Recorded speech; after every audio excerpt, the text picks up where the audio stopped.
again, everybody. Tom Pipines with you, along with the star of the show, John Dodds, the Packers historian. It is the Tom Pipines Show with John Dodds. You find us at tompipins.com or the Tom Pipines Show, or you've already found us with our partners, WSS Sports, and we are pleased and proud to be with them.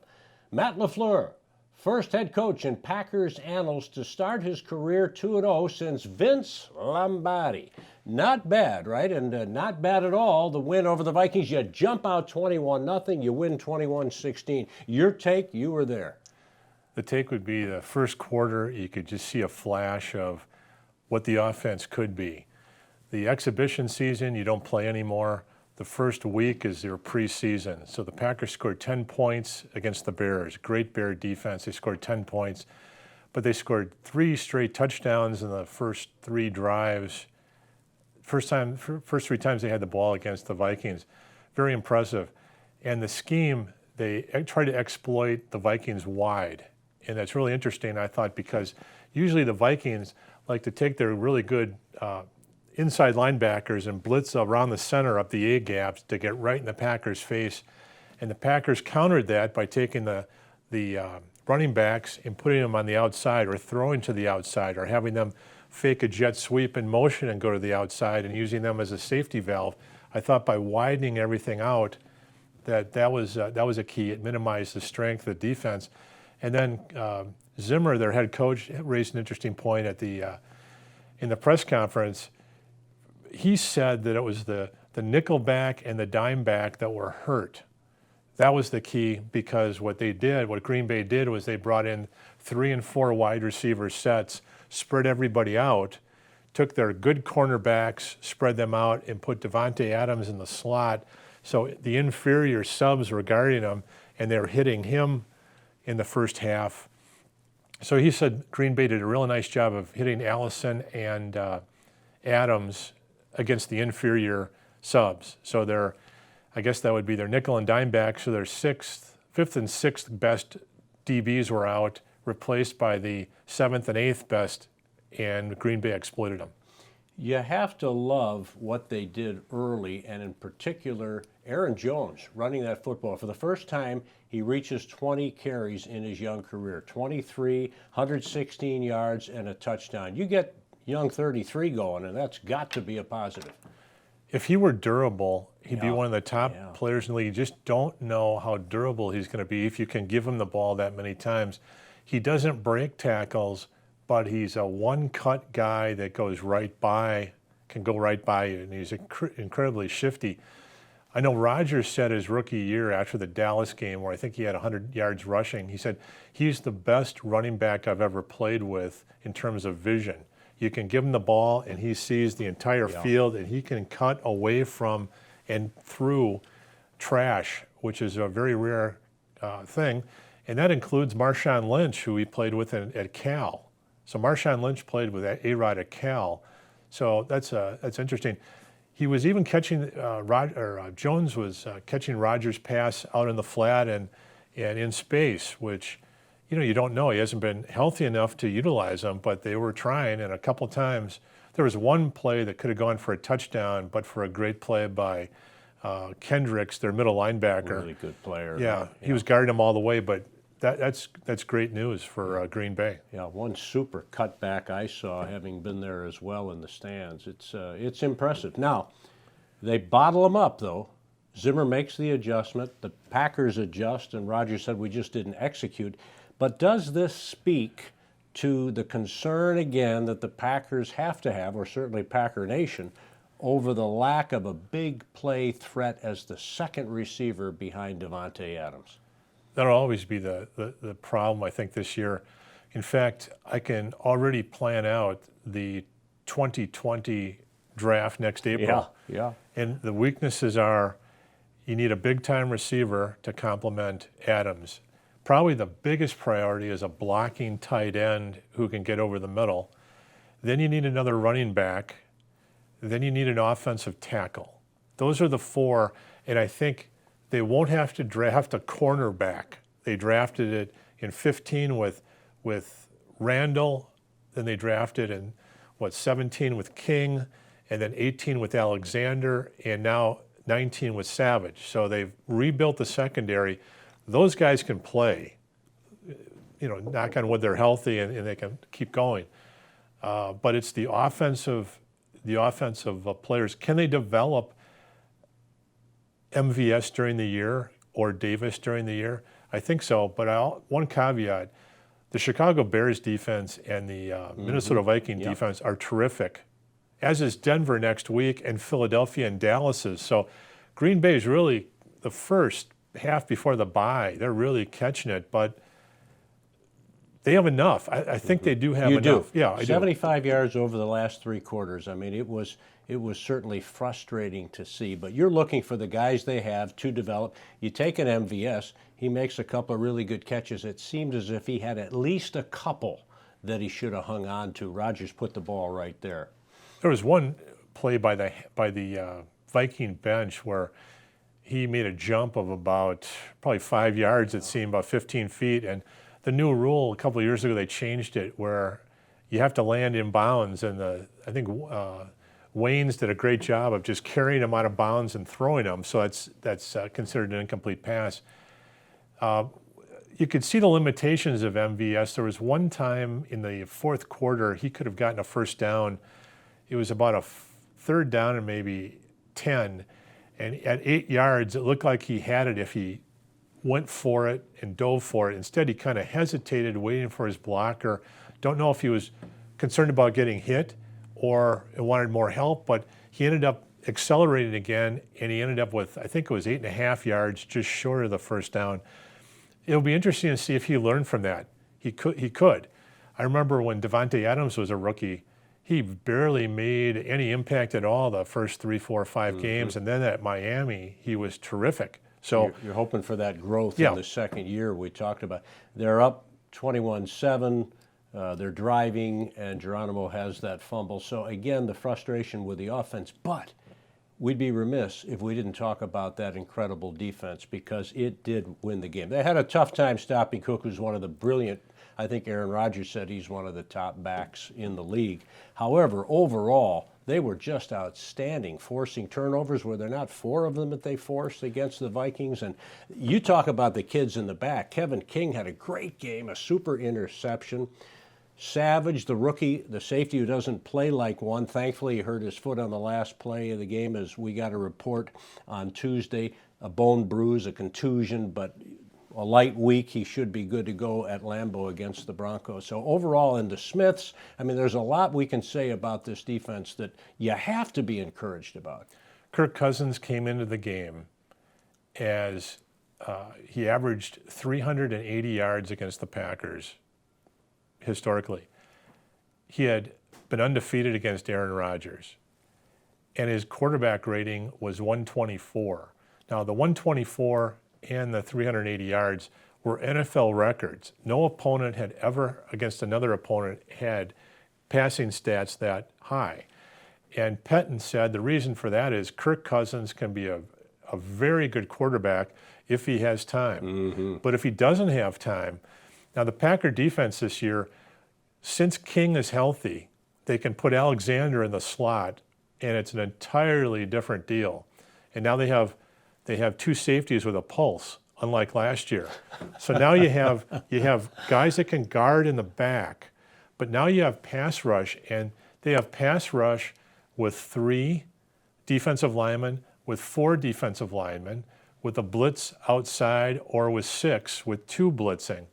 It's really interesting. They can hide it. They can come this way, stay back. They can zone blitz. There's a lot of different things, and Cousins got rattled. They got in his face, and you could tell he was overthrowing guys. A couple of times, key misses, too, with guys who appeared to have a step. And then the key play of the game, obviously, the key play early was, as you mentioned, the Allison fumble. Packers have a chance to end the game early. The horse was down. They could put it out of its misery.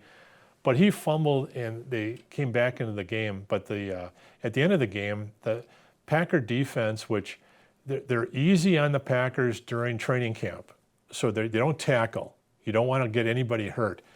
So you're out of shape, and you start playing in the second half, and there was a lot of running going on. You could see the Packer defense was tiring.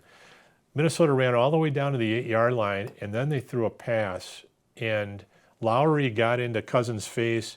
Cousins threw it up, and we mentioned in our last podcast that when King came out of the draft, they put the sensors on him on ESPN Sports Science, and they found out that he had the best leap and reach of any athlete ever as a defensive back coming that they tested, and they compared it to Kawhi Leonard. Yeah. And he had an 11'6" radius where he could go in different, and he jumped and he caught that ball. And Zimmer said after the game, or when it was asked, why did you, after running all the way down the field, why did you pass that? And he said, I don't know. So he wasn't calling the plays, obviously.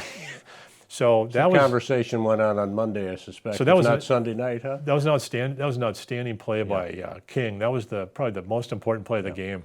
Got to talk about the Smiths. They're not brothers, but they do their interviews in tandem. The free agents, Preston Smith, Zadarius Smith, again, big factors, weren't they? Huge factors. Gutekunst spent big-time money. I think it's $15 million on Zadarius, and I think it's more like 11 on Preston.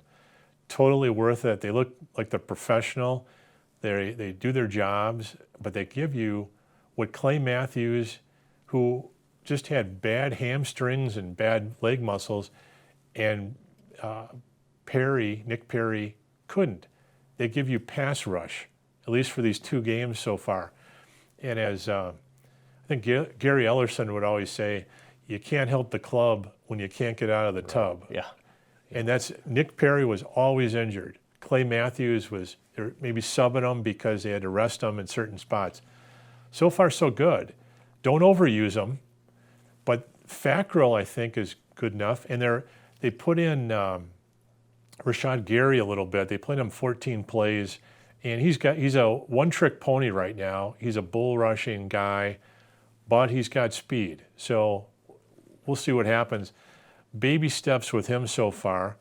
If you look at the draft, Savage is terrific. He's plugged in, and he was burned a couple times, and he made took a bad angle on the long run by Cook.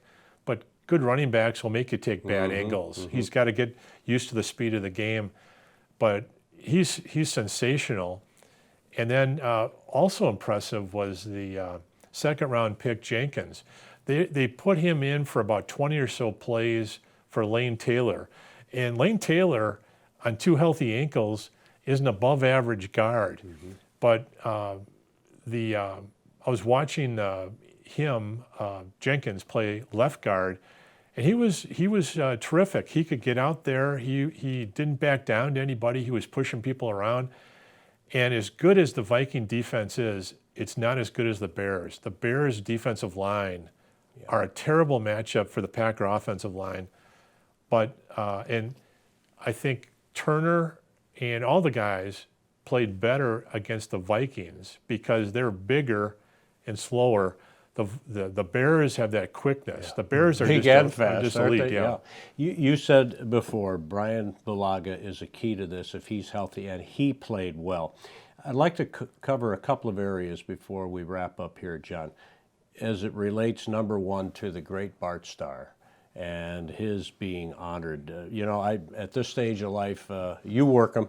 I just went as a fan, and I bought the Bart Starr jersey. So I hope and pray that you will sponsor these podcasts here, because there's such a dent in my wallet. Should have gone to Kohl's or somewhere. By the way, Kohl's, if you're interested. But, more to the point, Bart Starr, a hero in every way, not because of what he accomplished on the field, although those accomplishments definitely heroic, one of the best of all time, but just the man he was, and for his beautiful bride, Sherry, to be honored, and Brett Favre to walk out with her. It was moving, wasn't it?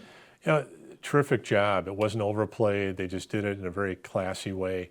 And got handed to the commissioner. He didn't give a speech or anything, but he was there. He thought enough of, if you're our age, you grew up in the 60s, Bart Starr was the image of the NFL. If Jerry West is on that NBA logo, if you had to put one guy on it, it would be Bart Starr. Just what you see is what you got.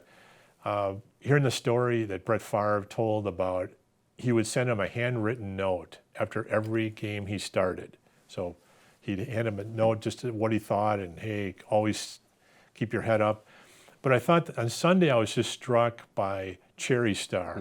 I remember when I first started working, I was 19 years old back in '79, and I'm working in the press box, and I'd have fax machines, and reporters would type their stories up on old paper and give me the paper, and I'd fax them back.